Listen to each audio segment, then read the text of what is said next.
রাত তখন প্রায় 12:30। গ্রামের সবাই ঘুমিয়ে পড়েছে অনেক আগেই। শুধু তানিমের ঘরে তখনও আলো জ্বলছে। সে পড়াশোনা করছিল। পরদিন তার কলেজে পরীক্ষা। কিন্তু হঠাৎ বাতিটা মিটমিট করে নিভে গেল। প্রথমে সে ভাবল বিদ্যুৎ চলে গেছে, কিন্তু আশ্চর্যের বিষয়, পুরো গ্রামে আলো জ্বলছে, শুধু তার ঘরটাই অন্ধকার। তানিম টর্চ জ্বালিয়ে দেখল কোণের আলমারির পাশে কিছু একটা নড়ছে। টর্চের আলো ফেলতেই সে দেখতে পেল সেখানে একটা ছায়া, কিন্তু ছায়াটা কারো শরীরের নয়। তানিম ভয় পেয়ে টর্চটা বন্ধ করে দিল। আবার চোখ খুলে দেখল ছায়াটা নেই। মাথা ঝাঁকিয়ে ভাবল সম্ভবত চোখের ভুল। কিন্তু তখন জানালার কাছে ঠক ঠক শব্দ শুনতে পাওয়া গেল। জানালা খুলতেই ঠান্ডা হাওয়া ঢুকে এলো, সঙ্গে একটা কেমন পচা গন্ধ। গায়ের লোম খাড়া হয়ে গেল তানিমের।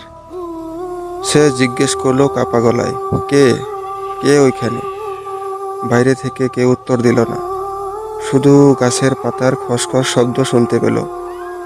তখন হঠাৎ জানালার ফাঁক দিয়ে এক লম্বা কালো হাত ঢুকে পড়ল। হাতটার নখ ছিল অন্তত 3 ইঞ্চি লম্বা, আর চামড়া কালো কয়লার মতো। তানিম চিৎকার করে দরজার দিকে দৌড় দিল, কিন্তু দরজাটা যেন ভিতর থেকে বন্ধ হয়ে গেছে। তালা না থাকলেও খুলছে না। বাইরে থেকে একটা শব্দ শোনা গেল, গভীর ভেতর থেকে আসা এক ভয়ঙ্কর কণ্ঠ, তুমি আমার ঘরে কেন আলো জ্বালালে? তানিম বুঝল এটা মানুষ নয়। বুকের ভেতর থেকে গলা শুকিয়ে গেল তার। কে তুমি? সে জিজ্ঞেস করলো। এবার জবাব এলো, আমি সেই জিন যাকে এই ঘরের পুরনো মালিক বন্দি করেছিল আগুনে। তামিমের তখন মনে পড়ল এই বাড়িটা তারা কিনেছিল অল্পদিন আগে।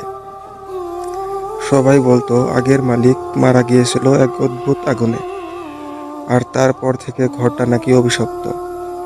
তানিম বিশ্বাস করতো না এসব কুসংস্কারে, কিন্তু এখন এই মুহূর্তে সে অনুভব করছে সত্যিটা।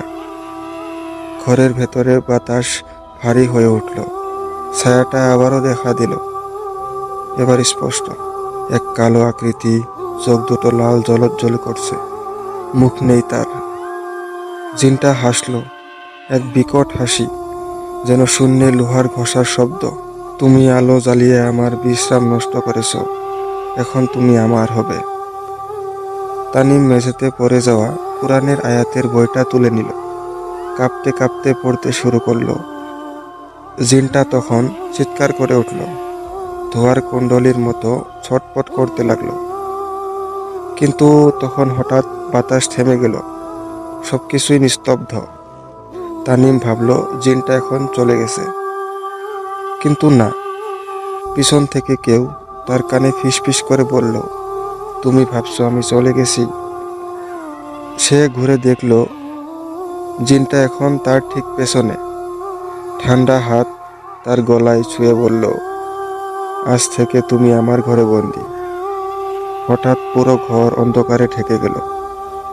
পরদিন সকালে তানিমের মা দরজা ভেঙে ঢুকে দেখল ঘরে কেউ নেই, শুধু মেঝেতে পুড়ে যাওয়া বই আর দেওয়ালে লেখা একটা বাক্য, আলো জ্বালিও না, আমি ঘুমাই এখানে। এরপর থেকে সেই ঘরে কেউ থাকতে সাহস পায়নি। রাতে মাঝে মাঝে জানালার কাছে কেউ ঠক ঠক করে, যেন এখনো জিনটা কাউকে খুঁজছে, যে আবার আলো জ্বালাবে আর তাকে জাগিয়ে তুলবে।